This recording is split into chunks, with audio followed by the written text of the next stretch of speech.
എല്ലാവർക്കും പുതിയൊരു വീഡിയോയിലേക്ക് സ്വാഗതം. ഇന്ന് 8ാം ക്ലാസ്സിൻ്റെ 5ാമത്തെ യൂണിറ്റാണ് എടുക്കുന്നത്. ഭരണഘടനയുടെ ആ പാഠഭാഗമാണ് കേട്ടോ. അപ്പോൾ ആദ്യമായിട്ടാണ് ചാനൽ കാണുന്നതെങ്കിൽ എല്ലാവരും ഒന്ന് സബ്സ്ക്രൈബ് ചെയ്യുക. സമത്വത്തിനുള്ള അവകാശം. നമ്മുടെ രാജ്യത്ത് എല്ലാവർക്കും നിയമത്തിനു മുന്നിൽ തുല്യതയും തുല്യ നിയമ സംരക്ഷണവും ഉറപ്പുവരുത്തുന്ന അവകാശമാണ് സമത്വത്തിനുള്ള അവകാശം. ഈ അവകാശപ്രകാരം മതം, വർഗം, ജാതി, ലിംഗം, ജനനസ്ഥലം തുടങ്ങിയവയുടെ അടിസ്ഥാനത്തിൽ യാതൊരു വിവേചനവും പാടുള്ളതല്ല. അതാണ് പറയുന്നത്. സമത്വം എന്ന് പറഞ്ഞാൽ അതാണ്. മതം, വർഗം, ജാതി, ലിംഗം, ജനനസ്ഥലം തുടങ്ങിയവയുടെ അടിസ്ഥാനത്തിൽ യാതൊരു വിവേചനവും പാടുള്ളതല്ല. ഇതോടൊപ്പം ഹോട്ടലുകൾ, കടകൾ, കിണറുകൾ, കുളങ്ങൾ, പൊതുസ്ഥാന ഘട്ടങ്ങൾ, പൊതുനിരത്തുകൾ എന്നിവിടങ്ങളിൽ തുല്യ പ്രവേശനവും ഉറപ്പു നൽകുന്നു.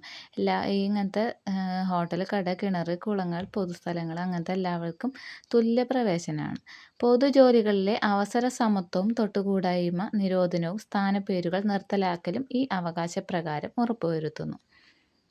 അപ്പോൾ എല്ലാവർക്കും ഇതിനും എല്ലായിടത്തും പ്രവേശിക്കാനും ഉള്ള അവകാശം കൊടുക്കുന്നതാണ് സമത്വത്തിനുള്ള അവകാശം. പിന്നെ തൊട്ടുകൂടായ്മ നിരോധനം വന്നിട്ടുണ്ട്, സ്ഥാനപ്പേരുകളൊക്കെ നിർത്തലാക്കിയിട്ടുണ്ട്.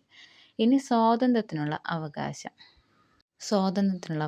അഭിപ്രായ പ്രകടനത്തിനും ആവിഷ്കാരത്തിനുമുള്ള സ്വാതന്ത്ര്യം, സമാധാനപരമായി സമ്മേളിക്കാനുള്ള സ്വാതന്ത്ര്യം, സംഘടനകൾ രൂപീകരിക്കുവാനുള്ള സ്വാതന്ത്ര്യം, ഇന്ത്യയിലെവിടെയും സ്വതന്ത്രമായി സഞ്ചരിക്കുവാനുള്ള സ്വാതന്ത്ര്യം, ഇന്ത്യയിലെവിടെയും സ്ഥിരമായി താമസിക്കുവാനുള്ള സ്വാതന്ത്ര്യം, ഇഷ്ടമുള്ള തൊഴിൽ, വ്യവസായം, കച്ചവടം എന്നിവയിൽ ഏർപ്പെടുന്നതിനുള്ള സ്വാതന്ത്ര്യം.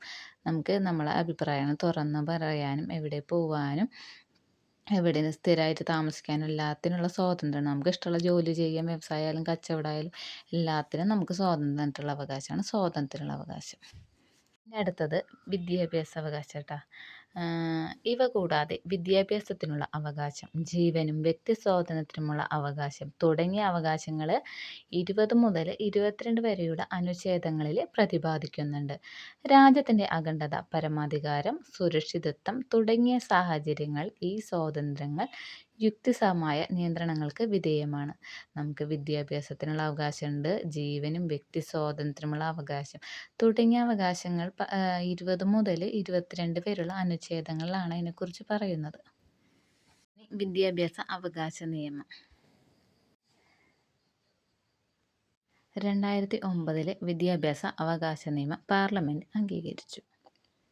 2010 ഏപ്രിലിൽ നിയമം പ്രാബല്യത്തിൽ വന്നു. ഈ നിയമപ്രകാരം 6 വയസ്സ് മുതൽ 14 വയസ്സ് വരെയുള്ള എല്ലാ കുട്ടികൾക്കും സൗജന്യവും നിർബന്ധിതവും ഗുണനിലവാരമുള്ളതുമായ വിദ്യാഭ്യാസം ഉറപ്പാക്കി. അപ്പോൾ 6 മുതൽ 14 വയസ്സ് വരെയുള്ള വിദ്യാഭ്യാസം എല്ലാവർക്കും സൗജന്യമായിട്ടും നിർബന്ധമായിട്ടും എല്ലാവർക്കും വിദ്യാഭ്യാസം ഉറപ്പുള്ളതാക്കി. ചൂഷണത്തിനെതിരായ അവകാശം.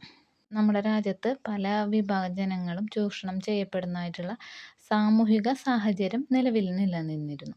അടിമത്തം, മനുഷ്യക്കടത്ത്, നിർബന്ധിത ജോലി, ബാലവേല തുടങ്ങിയ ചൂഷണങ്ങളെ ഇല്ലാതാക്കി സുരക്ഷിത ജീവിതം ഉറപ്പു നൽകുകയാണ് ചൂഷണത്തിനെതിരായ അവകാശത്തിലൂടെ ഇന്ത്യൻ ഭരണഘടന ചെയ്യുന്നത്. അനുച്ഛേദം 22 അടിമജോലികളെയും മനുഷ്യക്കച്ചവടത്തെയും നിരോധിക്കുകയും കുറ്റകരമായി പ്രഖ്യാപിക്കുകയും ചെയ്യുന്നു.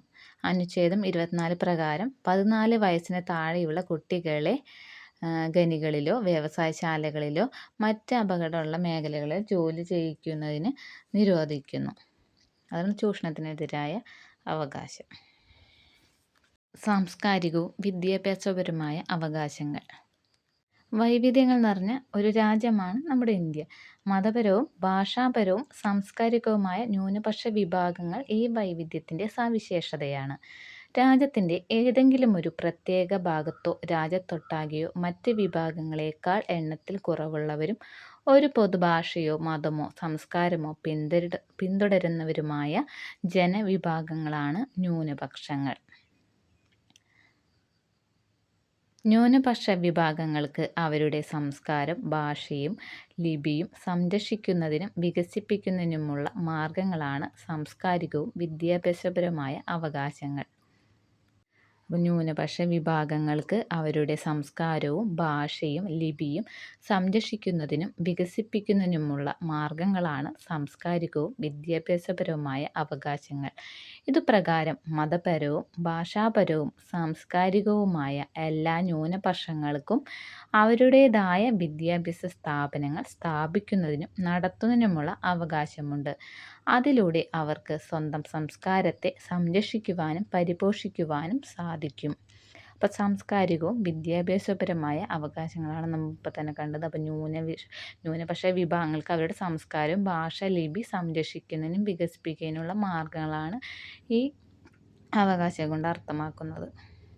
അപ്പോൾ ന്യൂനപക്ഷ വിഭാഗങ്ങൾക്ക് അവരുടേതായ വിദ്യാഭ്യാസ സ്ഥാപനങ്ങൾ സ്ഥാപിക്കാനും ഉള്ള അവകാശമുണ്ട്. ഇനി അടുത്തത് ഭരണഘടനാപരമായ പരിഹാരങ്ങൾക്കുള്ള അവകാശം. വ്യക്തിയുടെ രക്ഷയ്ക്കും ഭദ്രതയ്ക്കും നൽകാവുന്ന അതിശ്രേഷ്ഠമായ പരിരക്ഷകളിലൊന്നാണ് ഭരണഘടനാപരമായ പരിഹാരങ്ങൾക്കുള്ള അവകാശം. മേൽപ്പറഞ്ഞ മൗലികാവകാശങ്ങളിൽ ഏതെങ്കിലും ലംഘിക്കപ്പെടുന്ന പക്ഷം അവ പുനഃസ്ഥാപിച്ച് കിട്ടുന്നതിന് അനുച്ഛേദം 32 പ്രകാരം സുപ്രീം കോടതിയെയും അനുച്ഛേദം 226 പ്രകാരം ഹൈക്കോടതികളെയും സമീപിക്കാവുന്നതാണ്. സുപ്രീം കോടതിയും ഹൈക്കോടതികളും റിട്ടുകളിലൂടെയാണ് മൗലികാവകാശങ്ങൾ പുനഃസ്ഥാപിക്കുന്നത്. ഇനി റിട്ടുകൾ എന്താ നോക്കാം. മൗലികാവകാശങ്ങൾ സംരക്ഷിക്കുന്നതിനായി സുപ്രീം കോടതിയോ ഹൈക്കോടതിയോ പുറപ്പെടുവിക്കുന്ന ഉത്തരവുകളും നിർദ്ദേശങ്ങളുമാണ് റിട്ടുകൾ. അപ്പോൾ മൗലിക അവകാശങ്ങൾ സംരക്ഷിക്കാനായിട്ട് സുപ്രീം കോടതിയോ ഹൈക്കോടതിയോ പുറപ്പെടുവിക്കുന്ന ഉത്തരവുകളും നിർദ്ദേശങ്ങളുമാണ് റിട്ടുകൾ. ഇന്ത്യൻ ഭരണഘടനയുടെ ഹൃദയവും ആത്മാവുമാണ് ഈ അവകാശമെന്ന് ഡോക്ടർ BR അംബേദ്കർ വിശേഷിപ്പിക്കുന്നു. അപ്പോൾ മൗലിക അവകാശങ്ങൾ 6 ഉണ്ട്, നോക്കാം.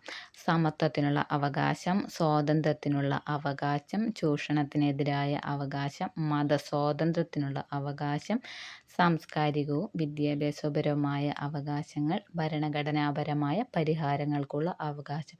ഈ 6 മൗലിക അവകാശങ്ങൾ എന്തായാലും പഠിച്ചു വയ്ക്കുക, എന്താണെന്ന് മനസ്സിലാക്കുകയും ചെയ്യുക കേട്ടോ. അപ്പോൾ റിട്ടുകൾ പലവിധം. എന്തൊക്കെയാണ് റിട്ടുകൾ നോക്കാം. Habeas corpus, mandamus, prohibition, quo warranto, സെർഷ്യോറൈറെ.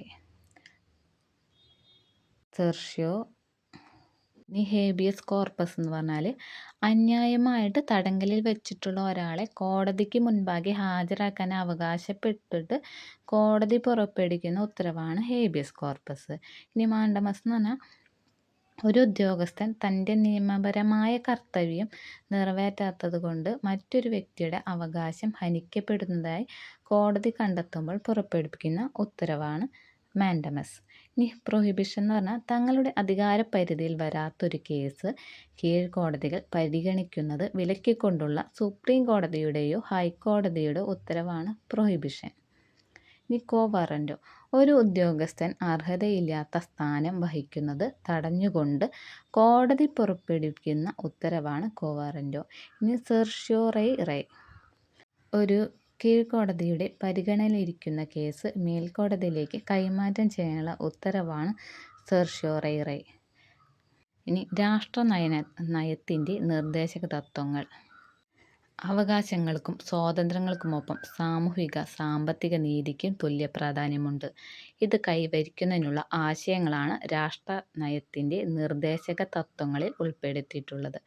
എല്ലാ വിഭാഗം ജനങ്ങളുടെയും ക്ഷേമവും പുരോഗതിയും ഉറപ്പുവരുത്തിക്കൊണ്ട് ക്ഷേമരാഷ്ട്രം സ്ഥാപിക്കുകയാണ് ഇതിൻ്റെ ലക്ഷ്യം. മൗലിക അവകാശങ്ങളിൽ നിന്നും വ്യത്യസ്തമായി ഇവ കോടതിയുടെ പിൻബലത്തോടെ നടപ്പാക്കാൻ കഴിയുന്നവയല്ല. അതേസമയം സർക്കാരുകൾ നയങ്ങളും പരിപാടികളും ആവിഷ്കരിക്കുമ്പോൾ ഈ നിർദ്ദേശക തത്വങ്ങൾക്ക് മതിയായ പരിഗണന നൽകേണ്ടതുണ്ട്. ഭരണഘടനയുടെ ഭാഗം 4 അനുച്ഛേദം 36 മുതൽ 51 വരെയാണ് നിർദ്ദേശക തത്വങ്ങളിൽ ഉൾക്കൊള്ളിച്ചിരിക്കുന്നത്. ഭരണനിർവഹണത്തിലും നിയമനിർമ്മാണത്തിലും സർക്കാരുകൾ പാലിക്കേണ്ട നിർദ്ദേശങ്ങളാണിവ. ഇത് നോക്കിയേ. സോഷ്യലിസ്റ്റ് ആശയങ്ങൾ, ഉദാരാശയങ്ങൾ, ഗാന്ധിയൻ ആശയങ്ങൾ എന്നിങ്ങനെ 3 രാഷ്ട്രനയത്തിൻ്റെ നിർദ്ദേശക തത്വങ്ങളെ തിരിച്ചിട്ടുണ്ട്.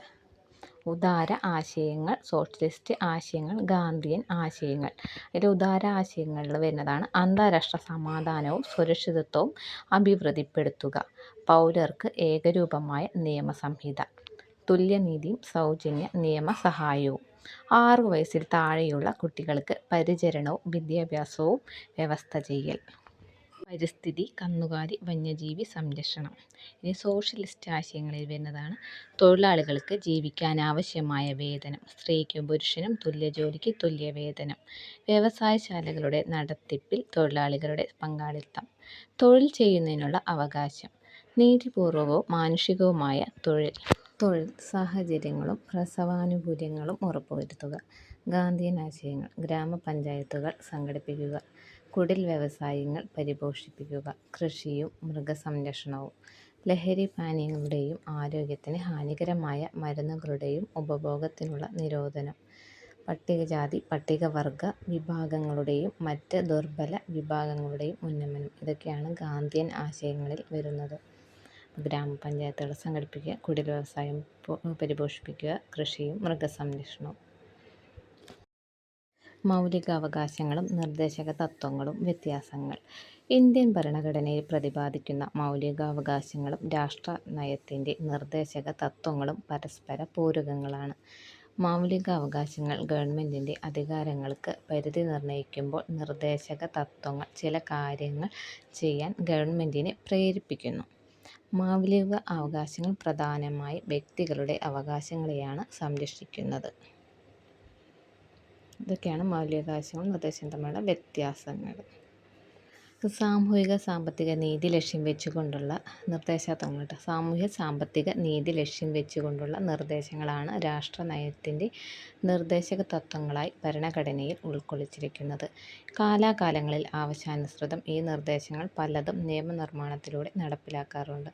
ഗ്രാമപഞ്ചായത്തുകൾ സംഘടിപ്പിക്കുക എന്ന ഗാന്ധിയൻ ആശയമാണ് 1993 പഞ്ചായത്തി രാജ് നഗരപാലിക നിയമങ്ങളിലൂടെ നടപ്പിലാക്കിയിട്ടുള്ളത്.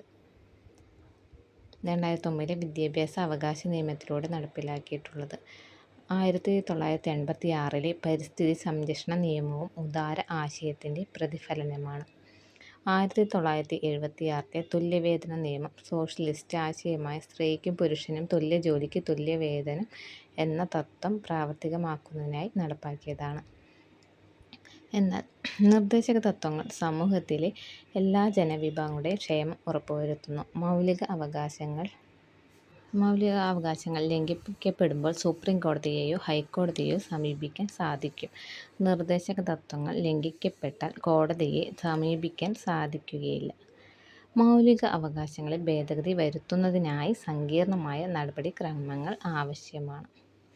നിർദ്ദേശക തത്വങ്ങളുടെ ഭേദഗതി നടപടികൾ താരതമ്യേന ലളിതവും നിയമനിർമ്മാണത്തിലൂടെ നടപ്പിലാക്കാവുന്നതുമാണ്. ജനാധിപത്യ പ്രക്രിയയിൽ മൗലികാവകാശങ്ങൾ രാഷ്ട്രീയ ജനാധിപത്യത്തെ പ്രാവർത്തികമാക്കുമ്പോൾ മാർഗനിർദ്ദേശക തത്വങ്ങൾ സാമൂഹിക സാമ്പത്തിക ജനാധിപത്യത്തെയാണ് സാക്ഷാത്കരിക്കുന്നത്.